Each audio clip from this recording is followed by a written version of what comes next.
In 1965, a tiny island was thrown out of the country it belonged to and left to fend for itself. It had no oil, no land to speak of. You could drive across the whole thing in under an hour.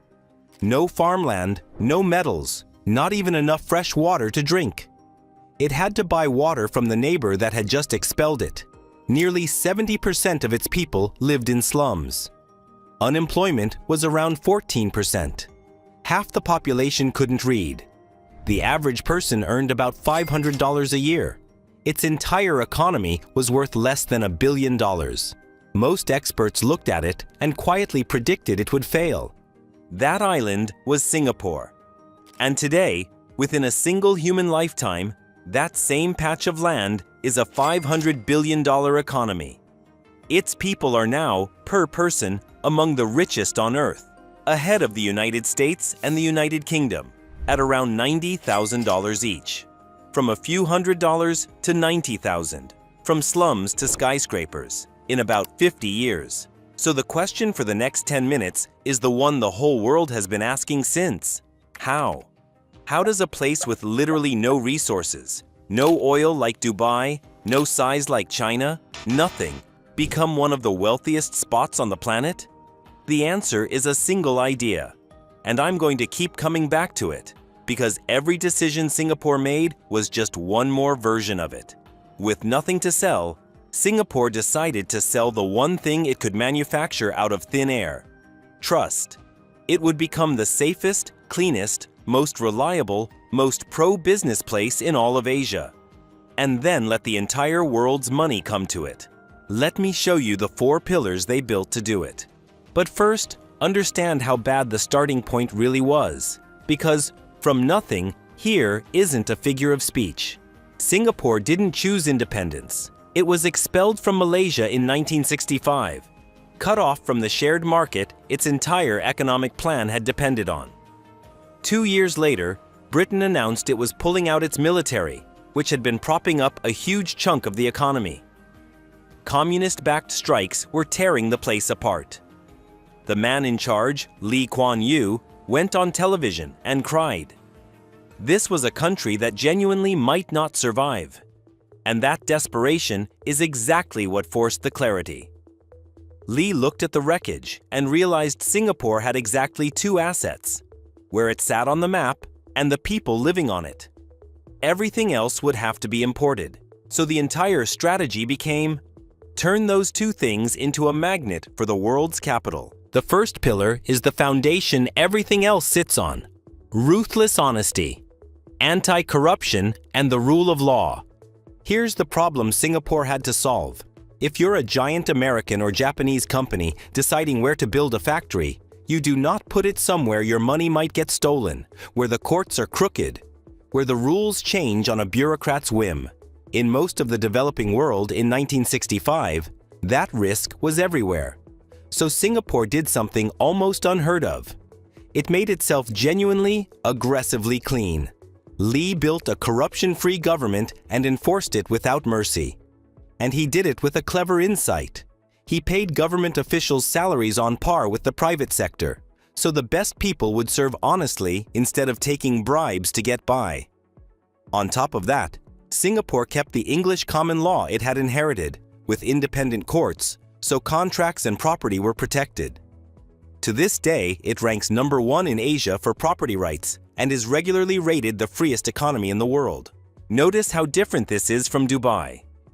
Dubai sold the absence of rules, no taxes, no red tape. Singapore sold the opposite. Rules so clean and so reliable, you could bet $1 billion on them. The product was trust, and trust, it turns out, is the thing capital wants most. That's pillar 1, and everything else is built to reinforce it. The second pillar follows directly from that one asset they couldn't import: their people. Massive investment in education and human capital. If your only raw material is human beings, you upgrade them relentlessly. So Singapore poured money into schools and built one of the best education systems on earth. Singaporean students now routinely top the global rankings. It set up training centers, often partnering with the foreign companies moving in, to push workers' skills higher and higher. And it cleared the slums. A body called the Housing Development Board rehoused almost the entire population in clean, planned neighborhoods. That wasn't just charity. A stable, housed, educated workforce was itself a selling point to investors. Today, Singapore ranks first in the World Bank's index of how much a country invests in its own people. They had no oil, so they drilled into the only resource they had: human potential. The third pillar is where the location finally pays off, becoming a global hub for trade and finance. Singapore sits right on the Strait of Malacca, the narrow gateway that nearly all shipping between Europe and Asia has to pass through. It's the single best piece of real estate in global trade, and it's the one card Singapore was dealt. So they played it perfectly. They turned the port into the largest transshipment hub in the world. Around a fifth of all the world's transshipped cargo moves through it, making it the second busiest port on the planet, connected to 600 other ports. Then they tore down the barriers. Almost no tariffs, more than 25 free trade agreements, and nearly every industry open to full foreign ownership. And they got aggressive about it. Singapore's Economic Development Board literally sent officers to America and Japan to knock on the doors of companies like Texas Instruments and General Electric and personally invite them in. The legend is that when National Semiconductor said it needed to be up and running in 2 months, Singapore's bureaucrats had the plant operational in 2 weeks. Texas Instruments opened in 1969, and the floodgates broke. Within a few years, foreign companies were producing the vast majority of Singapore's exports.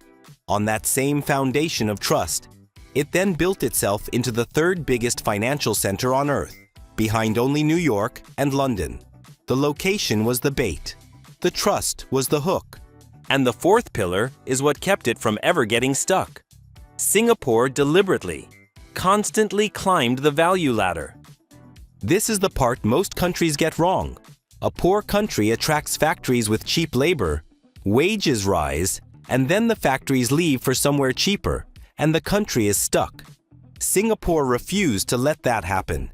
It planned its way up the chain, decade by decade. In the 1960s, it started with the cheap stuff: textiles, toys, simple goods for export.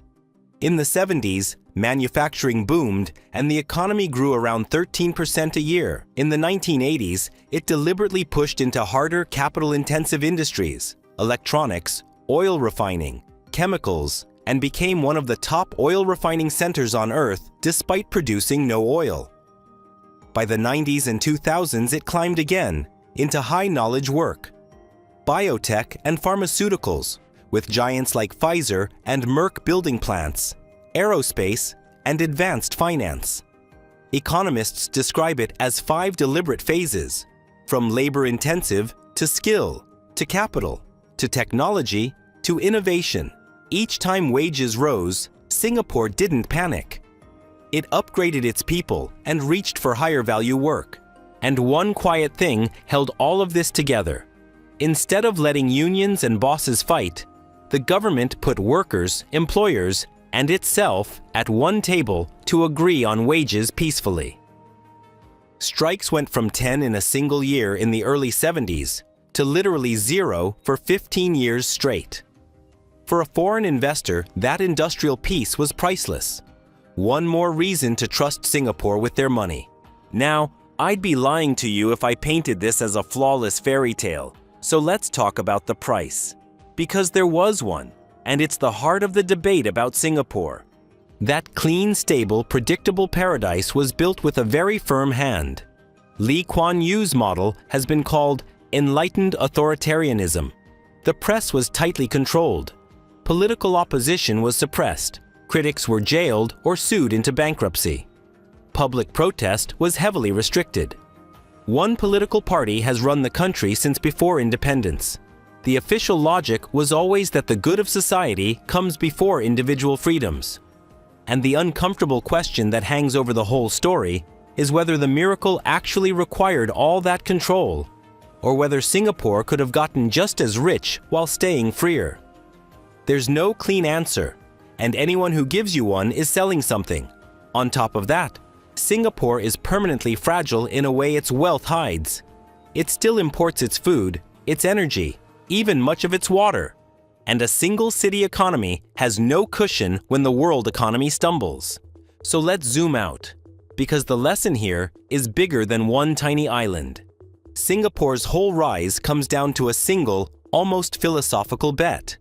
When you have nothing, no oil, no land, no army, no resources of any kind, there is still one asset you can build entirely from scratch. A reputation.